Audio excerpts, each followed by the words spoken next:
日はですね、髪の毛の角度 XY の偏見について解説をしようかなと思っております。せっかくなんで今回はね、3つ例を出します。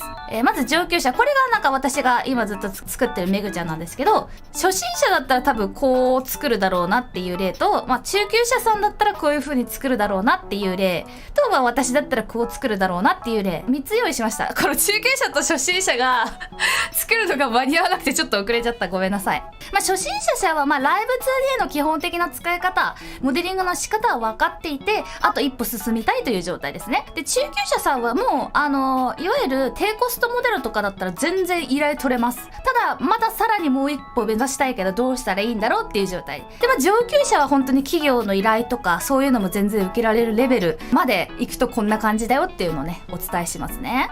最初にまず上級者さんの動き見せましょうか。こんな感じでお顔が動きます。今ちょうどね、お顔を制作し終わったところなのでね、使わせてほしいなって言って2つ返事で OK をもらえたんですけど、こんな感じでめぐちゃんは動きます。じゃあ中級者さんはどうかっていうの見ますか。中級者さんはこんな感じです。こんな感じ。中級者さんでも全然個人さんのね依頼とかは受けられるレベルにはありますけど、ちょっとやっぱり立体感が少し物足らなくなるの分かりますかね。これでもね、例えばこんぐらいの可動域のモデルだったら全然違和感ないですけど、やっぱこんだけ動いてくると重みがよく見る動きで、そうライブ 2D でよく見る動きだと思います。ライブ 2D でよく見る動きね。ここまで動いてしまうとやっぱりちょっと処理とか気になるところがあると思います。これぐらいの低可動域とかだったら全然これでも通用します。初心者さんはどうでしょうか。こんな感じです。これもすごいライブ 2D でよく見る動きですよね。で悪くはないですよ。これもありっちゃありですよ。こういうライブ 2D ならではの動きもね、全然ありっちゃありなんですけど、やっぱりちょっと平面感がありますよね。いかにもパーツをスライドさせて動かしてるっていうのがよくわかると思います。ここをね、どうやったら中級者へまた上級者へレベルアップできるかっていうのをね、今回説明するんですけど、じゃあ初心者さんは何が足りてないのか、何のテクニックが足りてないのかっていう説明をしますね。まずこんな感じで前髪の揺れデフォーマーが入っているでかいデフォーマーがありまして、それで角度 X をこんな感じで角度 X を動かしている、角度 Y と角度 X を動かしている。これはね、どのモデルでも変わらないんですけど、平面的ですよね、言ってしまったら。で、何がダメなのかっていうと、わかるかな、ほとんど形が変わってないんですよ。左右を向いた時にほとんど形が変わってません。ちょっと気持ちは少しね、こんな感じで丸みはついてはいますけれども、本当にただスライドさせただけっていう印象が強いです。そうするとどうなるかっていうと、皆様頭のてっぺんに指を当ててみてください。ここ頭頂部ですね。つむじがありますね。そこから全ての髪の毛が生えていますね。前髪も横髪も後ろ髪も。なのでつむじはただ一点だけにある。つむじの位置はあんまり動かしちゃいけないんですけど、つむじの位置がめっちゃ動いて、後頭部のつむじの位置とずれているのが分かりますかね。この感じでつむじの位置が離れちゃってるんですよ。そのせいでやっぱりパーツを動かしてる感がでかい、めちゃくちゃ。で、さらにそこはね、結構わかる方いらっしゃると思うんですよね。つむじはやっぱり丸みをつけなきゃいけない。もう一つ初心者さんでよくあるのが、じゃあここ頑張ってつむじにこんな感じで髪の毛を持ってきましたと。この状態で終わっちゃってる人もね、結構いらっしゃるんですよ。こんな感じで、よいしょ。そうなんです。つむじを起点にしなければいけません。これでつむじはね、あんまり動かなくなりました。これもね、ちょっと問題なんですが、皆さんもうね、見ていただければ一目瞭然だと思うんですけど、おでこが潰れちゃってるの分かりますかね。前頂部っていうんですかね。皆様おでこを触ってみてください。おでこには丸みがありますね。むしろおでこっていうのは少し出っ張ってるんですよ。そこからちょっと目から来てほっぺたにかけてキュッとね縮んで、目の際のところで一旦へこんで、そんでほっぺたがまた出っ張って顎に向かっていく。おでこがね、かなり出っ張っていなくちゃいけないんですけど、そこがね考えれてなくてへこんじゃってる。こういうねモデリングもよく見るんですよ。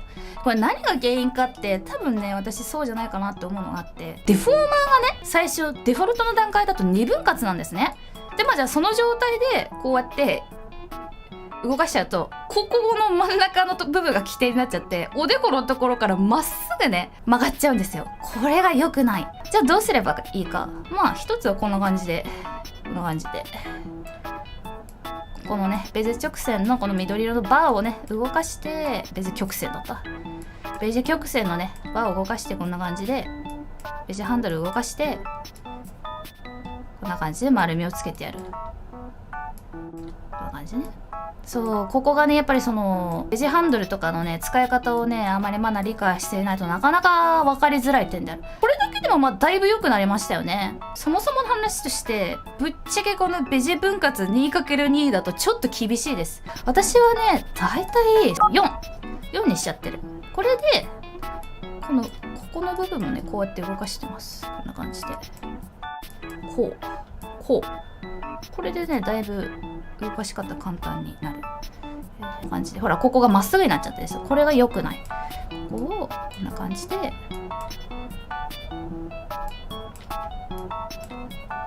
動かしてやる。あともう一つがね、このベジ編集のタイプ、ここ触ったことありますか？ここはね紙裏の時に説明したのでもう知ってらっしゃる方もいると思うんですけど、ここをね例えばスムーズ3にするとこういう感じで曲線をね描いたまま変形してくれます。曲線を描いたまま変形をしてくれるので、すごい変形が楽になります。みたいなね、いくつか方法はあるので、とにかくここのおでこがね真っ平らにならないように、私はここでさらにおなじみのねこれですね変形ブラシ大好き。例えば横髪と前髪一緒に選択して、これでグイーって動かせるのね、こんな感じで動かせたりします。でもう一つ見てほしいのが、ここの横髪のここのね両方の太さに注目してほしい。ほとんど変わってないよね。ここの太さとここの太さほとんど変わってないから、後ろ側に回り込んでいる感じがしないですよね。これもあんまり良くない。だから本当だったらこんな感じで奥をね縮めた方がいいんですよ。こんな感じで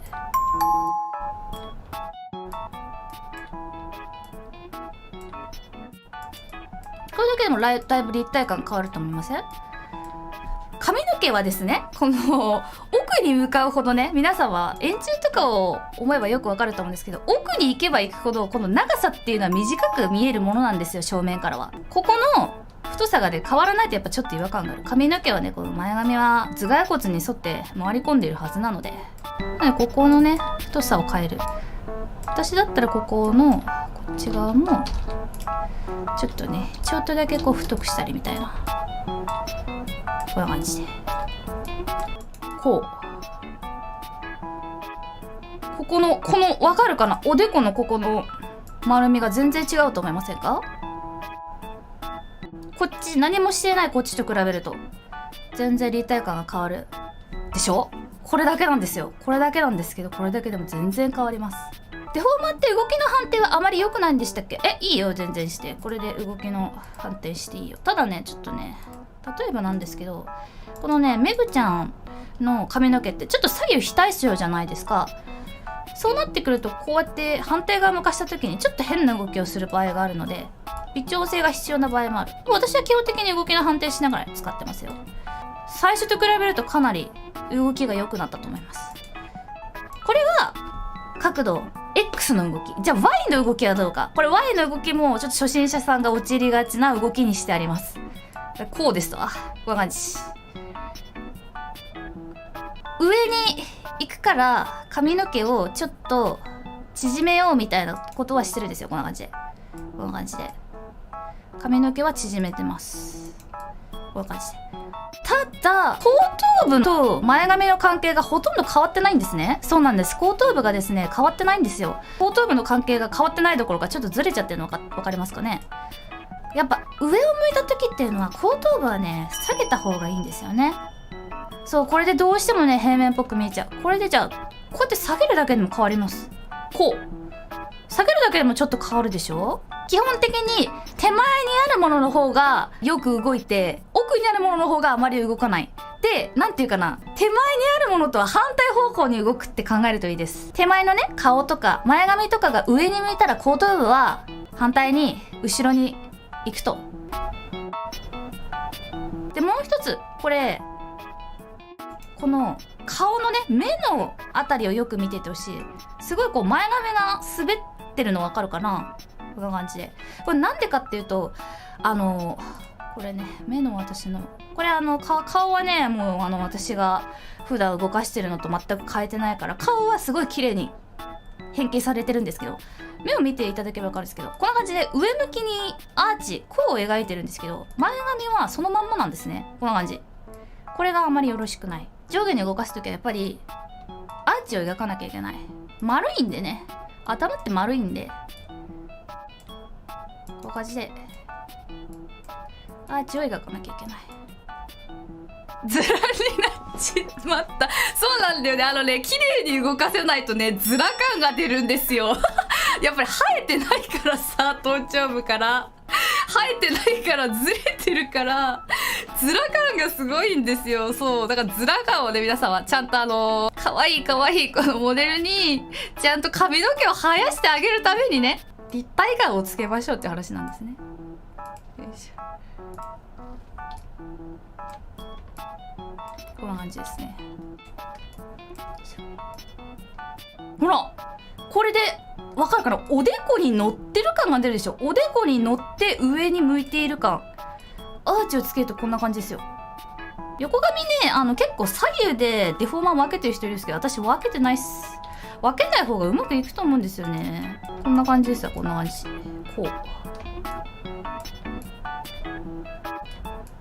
こうですよ。わかる？全然立体感が変わるの。まあこういうね、でも本当にさ、めっちゃすごい変形変えてるかって言うとそうでもないでしょ。そんなアホみたいに変形の形変えてるかって言うとそうでもないんですよ。ちょっと形微調整してるだけ。たったそれだけでここまで変わるんですから、皆さんやらないわけにはいかないですよね。上向きこんな感じ。ほら全然違うね。あとはまあほっぺたに髪の毛が乗ってる感じになるのが好きだから、やっぱちょっとこの横髪もね少し上げちゃってる。このほっぺたに髪の毛がこう乗る感じ、こんな感じするとちょっとこう乗ってる感が出るよね。よいしょ。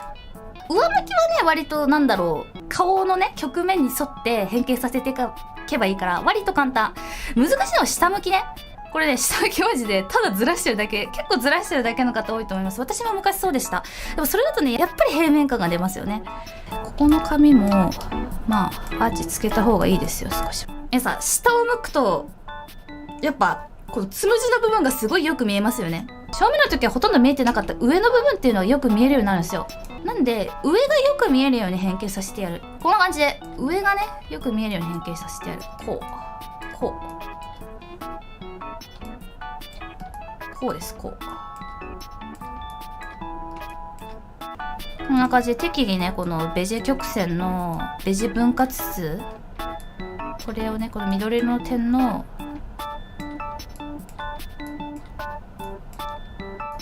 分割数をねこうやって変えていくとねすごい楽に変形ができます。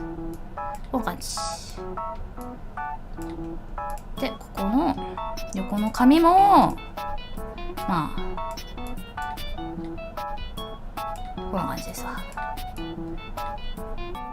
ほら全然立体感違うっしょ。こんな感じです。で逆にこのね下の髪はちょっと縮めるからあんまり縮めすぎない。そうするとこう重力で少しね下にストーンって垂れてるように見える。それが少し可愛いのね。まあ私は縮めてもこんぐらいかな。こんな感じ。これでただの平面の上下変形ではなくなりましたよね。斜め変形もやっていくか。まあ鬼門ですよね斜め変形。まずはまあコントロールプラス4で4隅のフォームを自動編成して、まあねこのただ自動編成させた段階だとなんかこう奥の髪がすげえ上にいっちゃってるから、まあ最初はこうやって下げる。で反対側上げる、下げる、上げる、で逆、うわ上げる、下げる、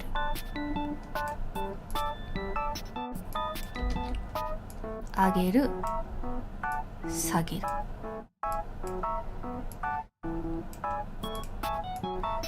これで大まかな変形はできたんだけれども、このね、斜めの時のもね、ここがね、まったいないなってる人多いですよ、ここ。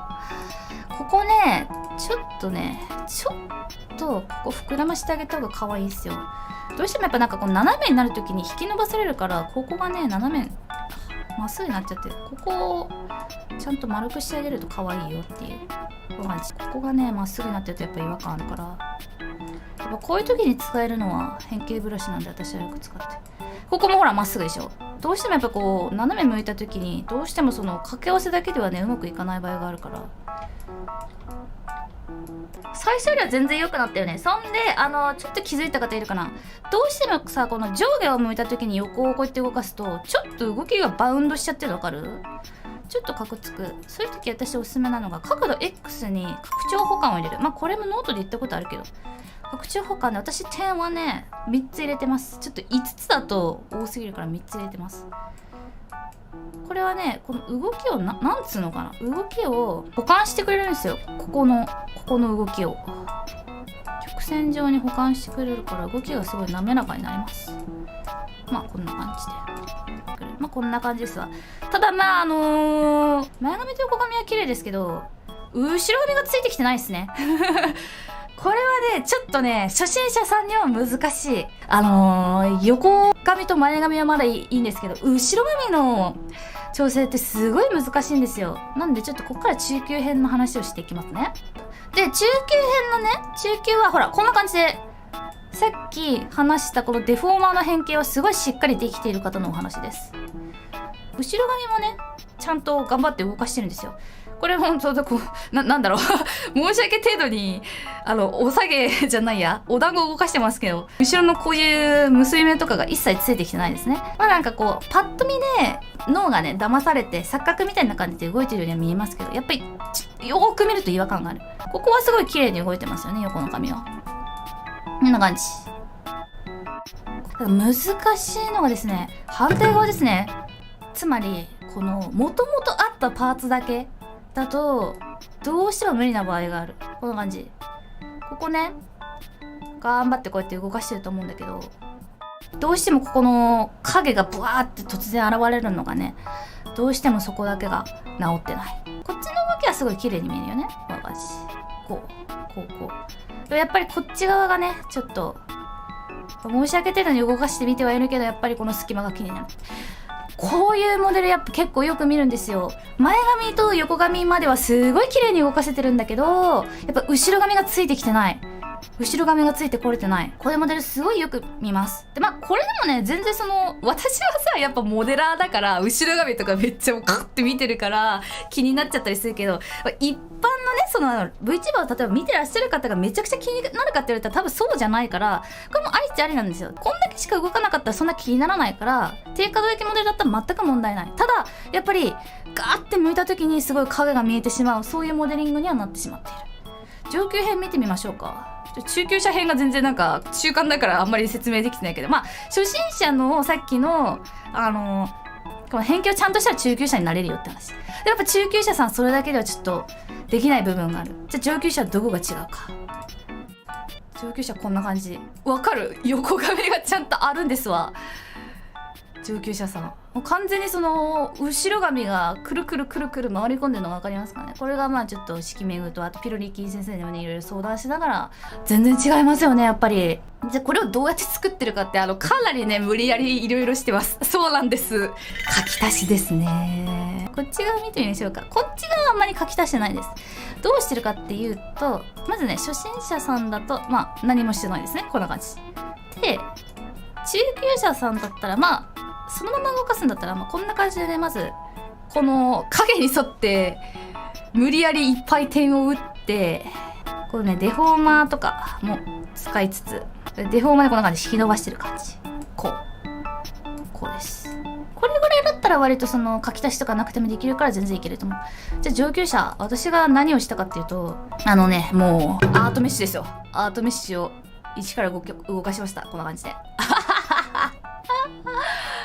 ウェイってね無理やり動かしてます。でさらにですね、今回まあ最近出てきた機能とかをフル活用してるんですけど、これそのパーツがないとこんな感じですわ。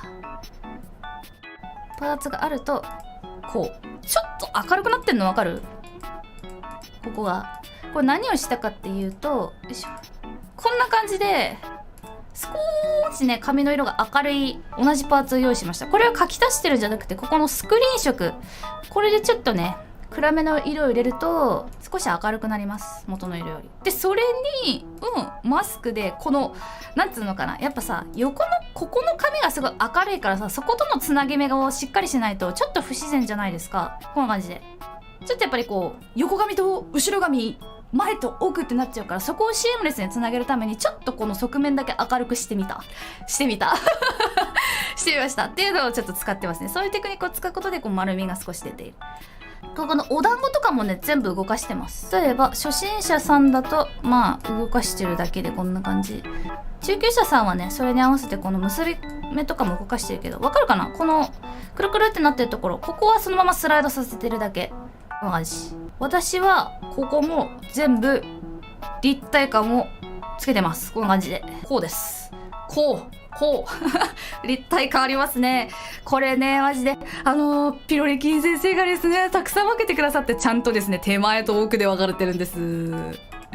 ありがたいですね。だからそれにこんな感じでメッシュ打ってこんな感じで移動させてます。さらにこっち向いた時ちょっと暗くなってるの分かるかな、お団子が。これなんでかっていうと、この状態だとさこの横髪とねに色味が合わせてちょっと明るくなってるんですけど、こう横向いた時ってこれ横髪から離れるから、これ元の色がこれです。ちょっと浮いちゃうの分かるかな。そこをこの後ろのねここの影になってる髪に合わせて少し暗くしました。こんな感じで。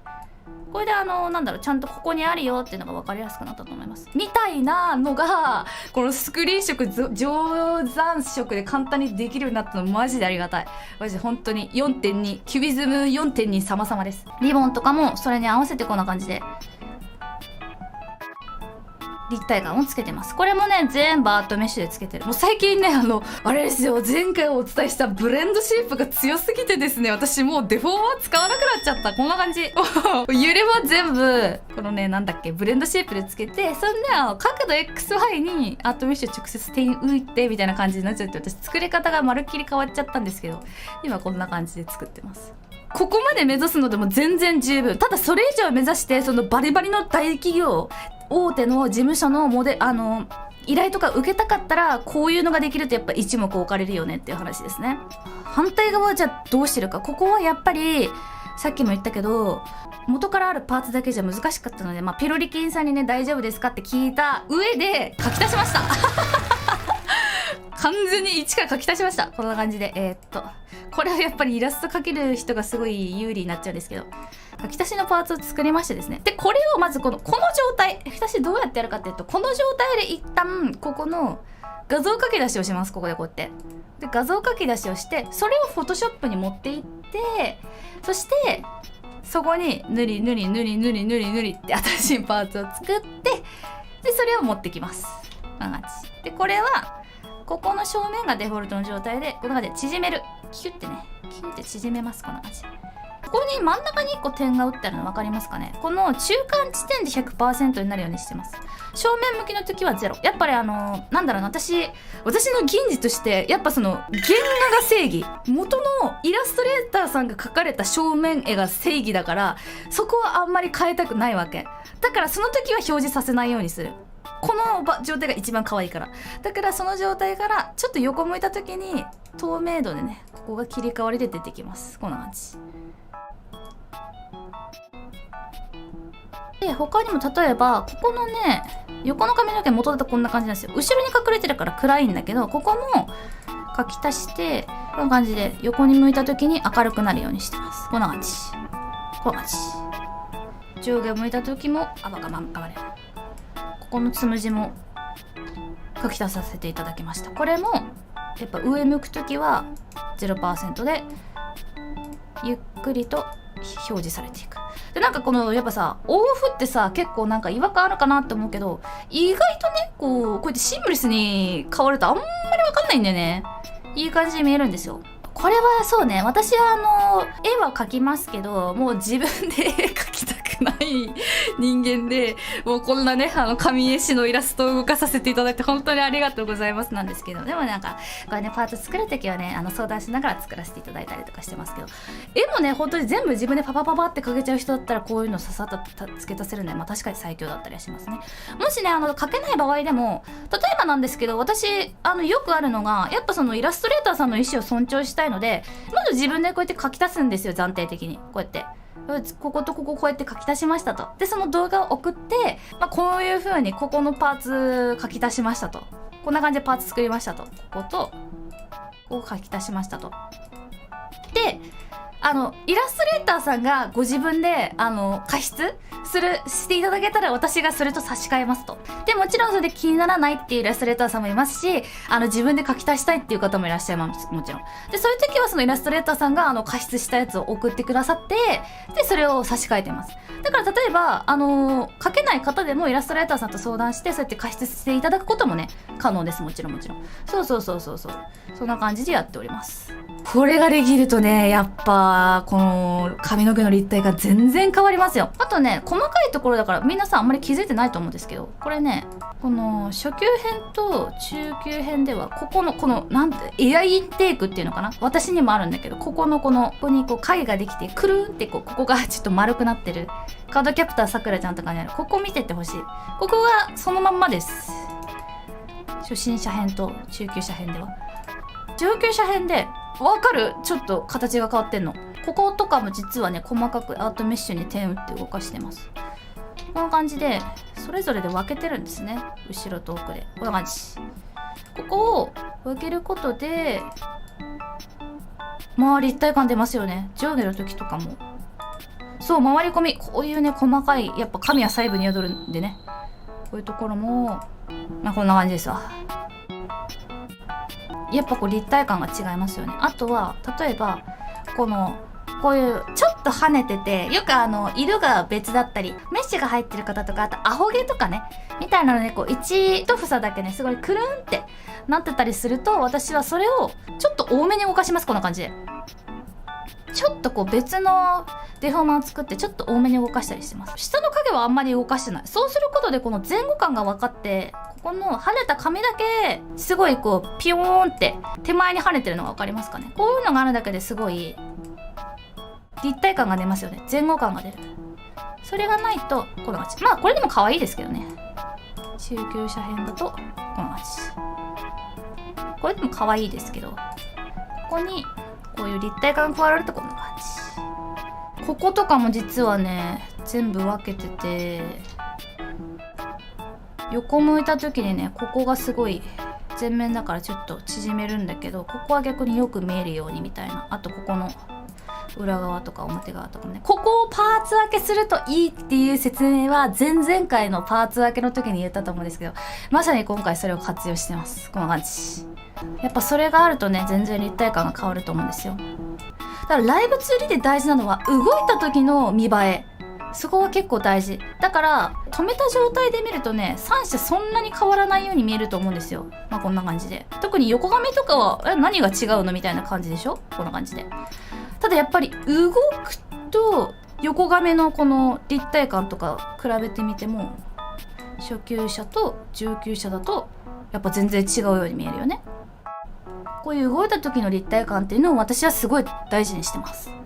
こういうねここの髪とかもね結構変えてる。こんな感じでこれはもう全部パーツ分けてるから、こんな感じでそういうのを全部やってこうお顔ができていますという